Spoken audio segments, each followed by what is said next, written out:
Olá, que a graça e a paz de nosso Senhor Jesus esteja em sua vida. Pois bem, nesta oportunidade que o Senhor nos concede, estarei dando continuidade com a minha exposição no Evangelho segundo escreveu Lucas. Eu estou no capítulo 6, hoje estarei a partir do versículo 12, a escolha dos 12 apóstolos. Lembrando que eu tenho uma playlist deste evangelho. Eu vou deixar no card acima a playlist, para que você possa ver também os demais vídeos que eu já fiz expondo este evangelho. Vamos lá. Está aí, a escolha dos 12 apóstolos. Interessante que Lucas, ele deixa isso com bastante detalhes.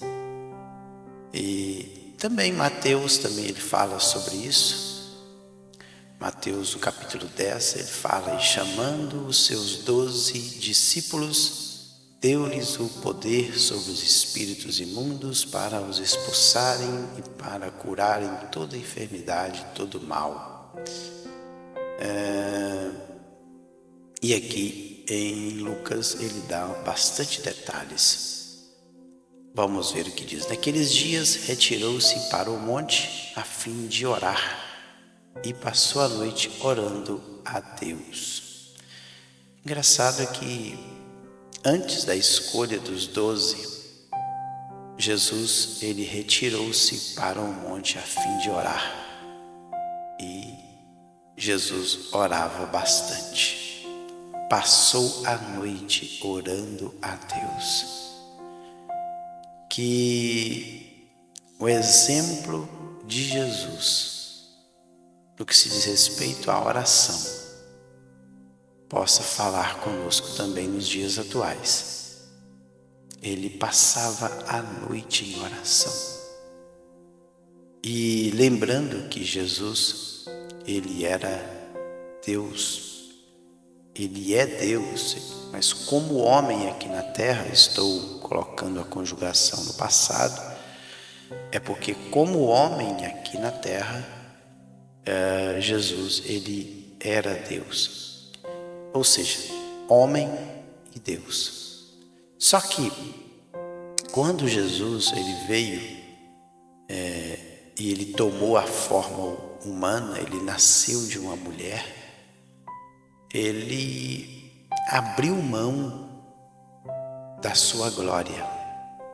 Lá na carta de Paulo aos Filipenses, capítulo 2, a partir do verso 5 ali, ele diz que haja em vós o mesmo sentimento que houve também em Cristo Jesus, que sendo na forma de Deus, não teve por usurpação ser igual a Deus, mas humilhou-se a si mesmo, tomando a forma de servo. E como servo, como homem, ele foi obediente até a morte, e morte de cruz. Eu estou parafraseando o que está escrito lá.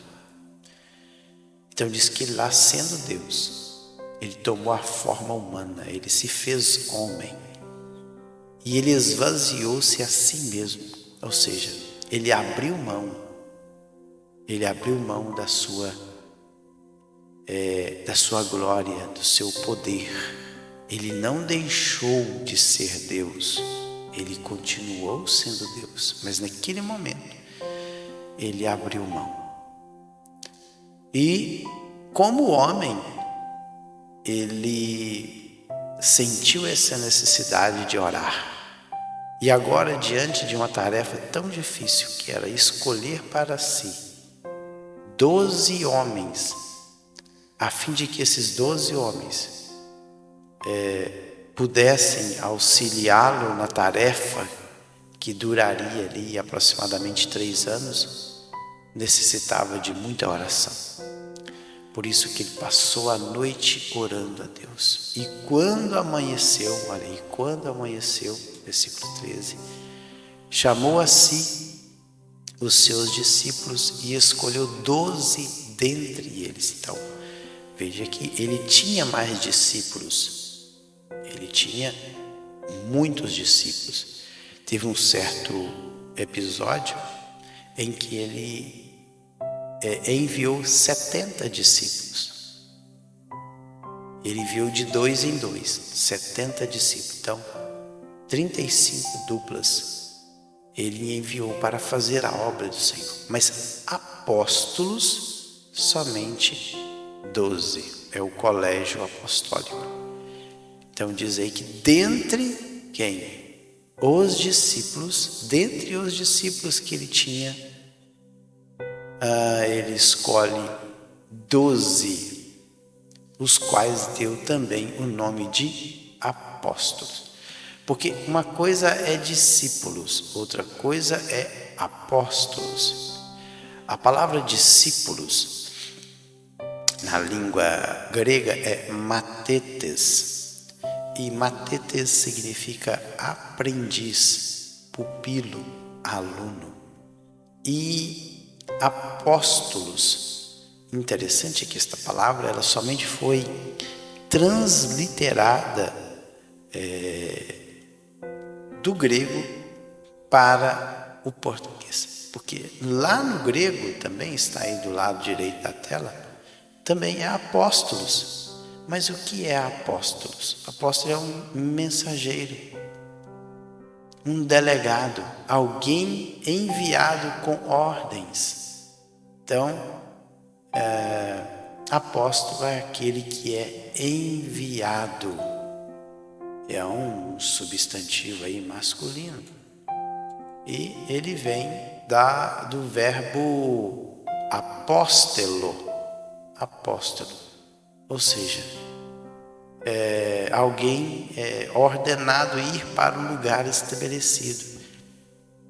Então, apóstolo é aquele que foi ordenado para ir a um lugar estabelecido. Por isso que Jesus, dentre os seus alunos, os seus pupilos, que eram os discípulos, os aprendizes, ele escolhe 12. Com certeza, ele olhou ali a capacidade daqueles discípulos e escolheu 12 apóstolos para serem enviados para fazer a obra que ele estava dando início. E aí vem o nome deles, Simão, a quem acrescentou o nome de Pedro. Lembrando que Simão é um nome hebraico, é Shimon, que é rocha ou pedra. E Pedro é Petros, uma rocha, uma pedra. Então, os dois nomes são iguais, porque Petros não é de origem hebraica, é um nome grego. Se você ver aí, não tem um nome hebraico. Pode ver que é Petros, pedra. Agora, Shimon, pode ver que tem aqui os caracteres hebraicos, é Shimon, de origem hebraica. André, que é um nome grego, Andreas, que significa varonil. E André, seu irmão. Então, André, ele era irmão de Pedro. Tiago e João. Lembrando que Tiago é Jacobus, o nome dele, Jacobus, e João, que é Johannes. O nome João também é de origem hebraica, que é Ohana e Ohana. Vê que está aí os caracteres hebraicos, de origem hebraica, tem o Yud e Ohana. Tem o Vav aí, o Tav, ou melhor, Ohana é o rei, o Nun e o Nun sufite. Então, Ohana. Esses dois eram irmãos, filhos de Zebedeu, Filipe e Bartolomeu.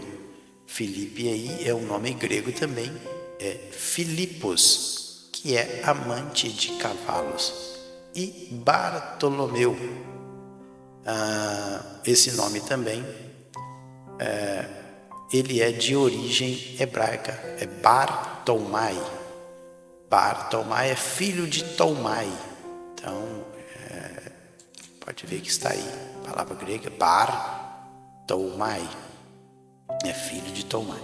Mateus é Mataios Tomé. O Tomé também é um nome de origem aramaica, que é Toma. Tiago é Jacobus, e o Tiago é o filho de Alfeu, ele colocou aí Tiago, filho de Alfeu, para distinguir o Tiago, irmão de João. Simão, chamado Zelote, outro Shimon, então tinha 2 Simão. Então parece que Jesus, para poder, na hora de chamar alguém e não confundir os nomes, Simão, ele colocou o nome de Pedro. Então quando ele citasse o nome Pedro, ele sabia que era ele. Simão era o Zelote, chamado Zelote. Ele, provavelmente, esse homem, antes de seguir a Jesus, ele fazia parte ali de um grupo de pessoas que eram ali o partido dos Zelotes. Eles surgiram aí desde a época dos Macabeus, e eles eram apegados à lei mosaica, e eles eram tão apegados à lei mosaica a ponto de recorrer à violência para defender. Então eles eram os zelotes, porque vem de zelos, que é cuidado, alguém que tem cuidado, alguém que é cuidadoso, desejoso, ansioso. Então por isso que é zelotes. Judas, filho de Tiago, então Yehudá, filho de Tiago, colocou aí o pai dele para distinguir Judas, o outro Yehudá, que é Iscariotes, que era um homem de Queriote. Não sabemos onde que é essa região, mas Jesus colocou aí para distinguir quem era Judas Iscariotes e quem era Judas, filho de Tiago, que se tornou o traidor. Então esses são os 12 apóstolos de Jesus que foram chamados para auxiliá-lo nesta tarefa aí de pregar o evangelho durante o ministério terreno de Jesus. E descendo com eles, parou numa planura, onde se encontravam muitos discípulos seus e grande multidão do povo de toda a Judéia, de Jerusalém e do litoral de Tiro e de Sidom, que vieram para ouvirem e serem curados de suas enfermidades. Também os atormentados por espíritos imundos eram curados. Então veja que na época de Jesus, a necessidade do povo, ela era grande. Por isso tem uma passagem que o povo que estava em trevas viram uma grande luz. Então, o quadro espiritual do povo na época em que Jesus veio era um quadro caótico. O povo estava vivendo completamente em trevas, densas trevas, em que os espíritos imundos, eles agiam assim deliberadamente. E quando nós lemos aí as passagens a respeito das pessoas que estavam atormentadas por espíritos imundos, pode ver que todos eles estão no plural.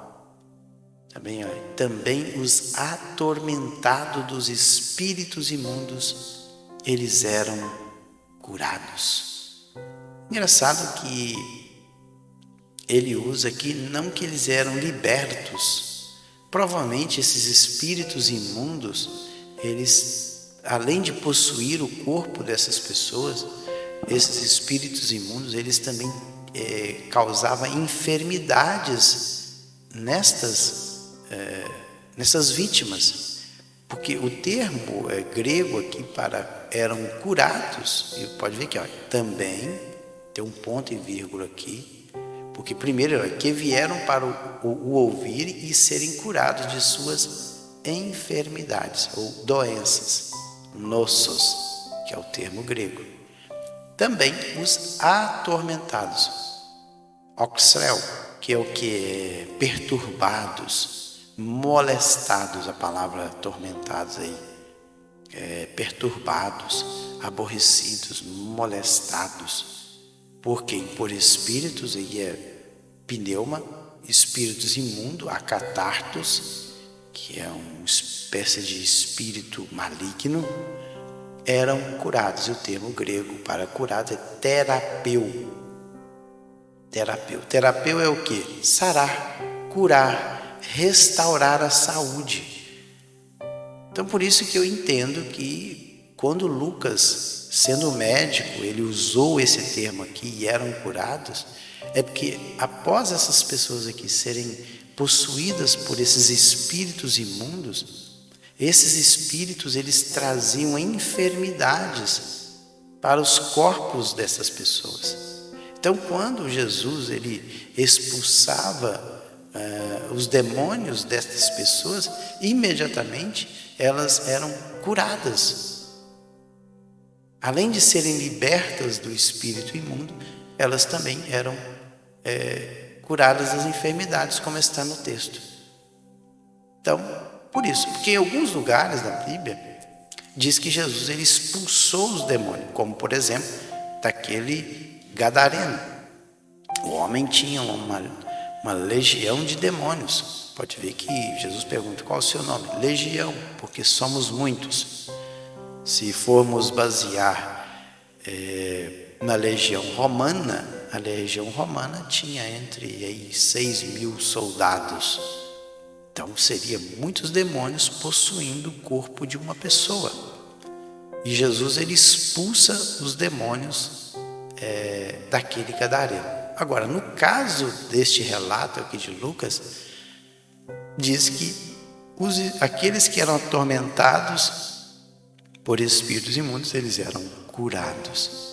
Olha, e todos da multidão procuravam tocá-lo, porque dele saía poder e curava todos. Então veja aí que o ministério de Jesus, ele era um ministério dinâmico, em que o poder atuava na vida de Jesus. Pode ver que dele quem? De Jesus, saía o que?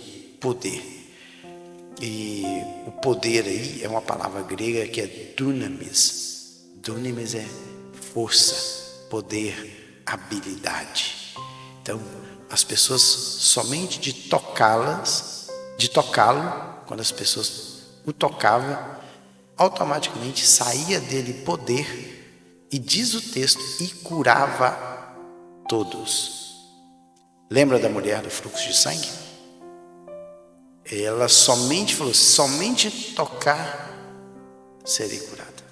E ela toca na orla dos vestidos de Jesus. E quando ela toca, imediatamente aquela mulher, ela foi curada. É algo assim, a fé, a gente não explica a fé.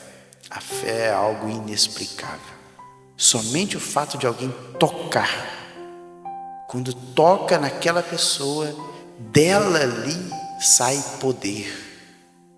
E esse poder é tão grande que automaticamente restaura. Diz aqui que curava. E curava aqui é iomai. Iaomai é o termo grego. Tornar perfeito. Sarava é o termo. Então veja que o ministério de Jesus, ele era um ministério muito dinâmico, um ministério assim maravilhoso. Pois bem, eu vou ficando por aqui. Meu vídeo hoje será aí de 20 e poucos minutos, 20 minutos está dando aqui. Eu não vou entrar no próximo texto, porque o próximo texto ele vai falar sobre as bem-aventuranças. E as bem-aventuranças, claro que aqui no Evangelho segundo escreveu Lucas, ele é bastante sintético. Se você olhar com mais cuidado o Evangelho de Mateus, Mateus fala ali do Sermão do Monte, quando Jesus chama a multidão e começa a ensiná-las.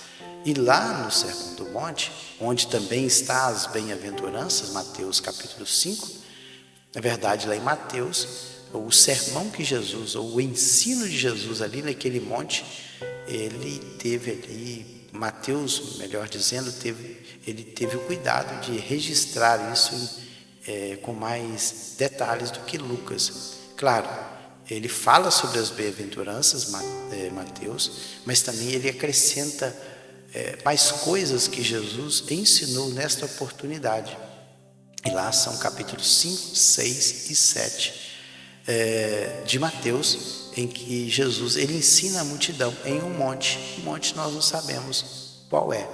Aqui no Evangelho de Lucas, ele não traz detalhes que se Jesus estava em um monte, não traz. Ele só simplesmente começa aí com as bem-aventuranças. Inclusive a gente tem que ler, compreender aí as bem-aventuranças de Lucas, comparando com os registros de Mateus.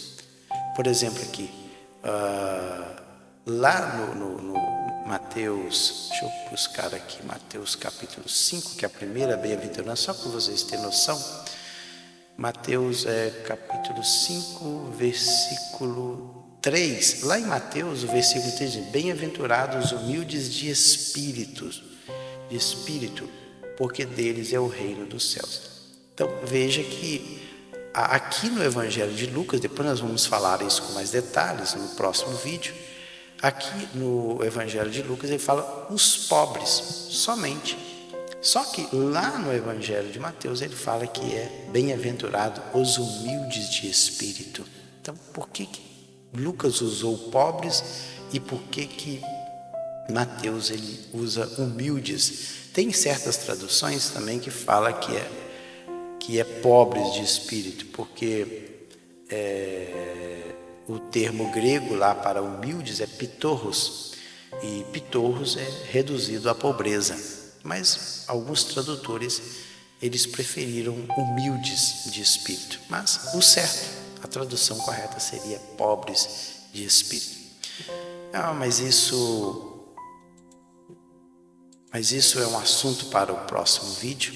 Então no próximo vídeo estarei falando aí sobre as bem-aventuranças que foram registradas aí no Evangelho segundo escreveu Lucas. Eu vou fazendo certa comparação entre as bem-aventuranças do Evangelho de Lucas com as bem-aventuranças registradas ali no Evangelho de Mateus. Fiquem todos na paz do Senhor Jesus e até o próximo vídeo.